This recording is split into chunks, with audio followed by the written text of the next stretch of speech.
Film city Noida स्थित मारवा studio में 3 दिवसीय चलने वाले 11वें ग्लोबल लिटरेरी फेस्टिवल नोएडा 2025 के पहले दिन के दूसरे शत में कवि सम्मेलन में साहित्य प्रेमियों को ऐसे ही अद्भुत अनुभव दिया, जहां कवियों ने अपनी रचनाओं से सबको जागरूक किया। दीप प्रज्वलन और गणेश वंदना के साथ कार्यक्रम की शुरुआत की गई। इसी दौरान कार्यक्रम में doctor Sandeep Marwah, festival president and chancellor AAFT university of media and arts, Nisha Bhargava, प्रसिद्ध कवित्री प्रतिभा जौहरी, प्रसिद्ध कवित्री एंड लेखिका सुशील भारती, फेस्टिवल डायरेक्टर उपस्थित रहे। कार्यक्रम में बुके भेंट कर अतिथिगण का स्वागत किया गया।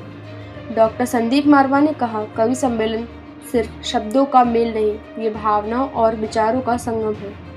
कविता वह शक्ति है जो दिलों को जोड़ती है, सोच को गहराई देती है और समाज को दिशा प्रदान करती है।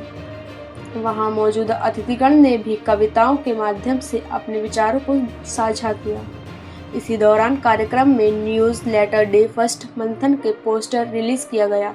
साथ ही आफ्ट एलुमनी सोनूमल पांडे की लिखी किताब the moon is also alone का विमोचन किया गया। बता दें कि कार्यक्रम में प्रसिद्ध कवियों ने कविताओं के माध्यम से कई विषयों पर कविताओं को सुनाया।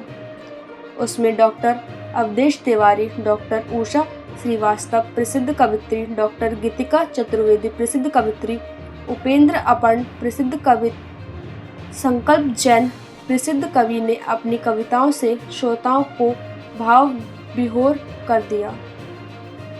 कार्यक्रम में अंत में डॉक्टर संदीप मारवा ने सभी अतिथिगण को फेस्टिवल मोमेंटो और फेस्टिवल पार्टिसिपेशन सर्टिफिकेट देकर सम्मानित किया। मैम, अपना परिचय देते हुए आज आप 11वें ग्लोबल लिटरेरी फेस्टिवल में अच्छा, आई हैं, क्या कुछ बताना चाहेंगे कवि सम्मेलन के बारे में? मेरा नाम प्रतिभा जौहरी है और मैं हिंदी में उपन्यासकार और मैं एक कहानीकार हूँ। कविता भी करती हूँ, लेकिन मेरा मेन जो है मैं उपन्यासकार हूँ। बहुत सारी मेरी पुस्तकें प्रकाशित भी हो चुकी हैं और लोग पसंद करते हैं, तभी आगे लिखने की प्रेरणा मिलती है। युवाओं के लिए क्या कहना चाहेंगी मैम? एक तो मैं ये कि कुछ नहीं, लिखते रहिए, मेहनत करिए और एकदम से इम्पेशेंट होके ये नहीं कि आज मैंने लिखा आज ही पब्लिश हो गया। तो मेहनत इसमें बहुत है, आपको स्ट्रगल भी करना पड़ता है। मैंने भी किया है, मतलब आपकी किताब पब्लिश होती है और आप कहानी पढ़ती हैं तो कोई उसको लाइक करता है, कोई क्रिटिसाइज, उसके लिए तैयार रहना चाहिए। क्रिटिसिज्म तो होता है, तो मैं युवाओं से ये कहूँगी, लिखते रहिए, कभी भी निराश मत होइए। ये नहीं कि मेरी कहानी मैं ये लिख दिया वो लिख दिया, ऐसा नहीं होता है। आप निराश मत होइए, लिखते रहिए। मैं कवि संकल्प जैन गाजियाबाद से, और मैं एएफटी की पूरी टीम को, संदीप मारवा जी को बहुत आभार उनका व्यक्त करता हूँ। इतना शानदार कार्यक्रम, इतनी जानदार व्यवस्था और क्या शानदार बच्चों ने सुना है। तो मुझे लगता है कि देश का भविष्य जो है सही हाथों में है और सही दिशा में जा रहा है। रास्तों की दिलकशी अपनी जगह, चलने वालों की भी मर्जी चाहिए। यूं तो महफिल में हम पढ़ते रहे, सुनने वालों की भी मर्जी चाहिए। लाख आंसू इश्क भी रोए तो क्या, आसमानों की भी मर्जी चाहिए। ये सेशन दूसरा हमारी कविताओं से भरा हुआ, देश के जाने पहचाने कवि इस वक्त यहाँ पर मंच पर मौजूद हैं। हर शख्स अपनी कविताओं को बड़ी खूबसूरती से पढ़ रहा है और एक एक कविता में ज़िंदगी के वो सार छुपे हुए हैं जिन्हें सीखने के लिए हम लोग कई कई किताबें भी पढ़ते हैं। यही फ़ायदा होता है कविताओं का, जहाँ प्रोस जो है, जहाँ पे शब्द कई कई पेज पढ़ने के बाद भी समझ नहीं आती, वहीं कविताओं की दो चंद लाइनें जो हैं वो ज़िंदगी के सार को समझा देती हैं कि बुरा जो ढूंढन मैं गया, बुरा न मिला कोई, जो मन खोजा आपना, मुझसा बुरा न कोई। मतलब दो लाइनों के अंदर पूरी ज़िंदगी का सार छुपा हुआ है।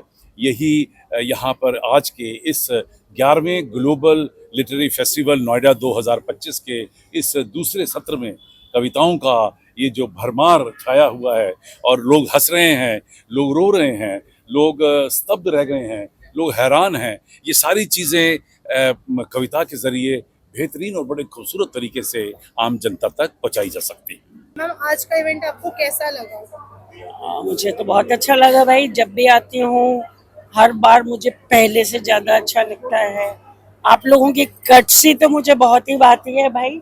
एंट्रेंस से लेके हॉल तक जाना और फिर आप सबसे मिलना, आपको प्यार की नज़रों से देखना, सब अच्छा लगता है। मैम 11वें ग्लोबल लिटरेरी फेस्टिवल में आज कवि सम्मेलन भी किया गया है, क्या कुछ कहना चाहेंगे इसके बारे में? कितना आपकी बार ना थोड़ा डिफरेंट कर दिया था। पिछली बारों में हम सब वरिष्ठ कवि आया करते थे जिनके साथ मैं कविता पढ़ती थी, जैसे डॉक्टर रमा सिंह हुआ करती थी, अनीता वर्मा होती थी। अब की बार इन्होंने क्या किया, मेन युवा कवियों के लिए कर दिया। हम लोगों ने उन्हें संबोधित किया। हालांकि मैं हास्य व्यंग लिखती हूँ, कविता सुनाए बिना तो रह नहीं सकती हूँ, और मैंने भी अपनी कुछ कविताएं सुनाई। अच्छा चल रहा है प्रोग्राम, अच्छा है।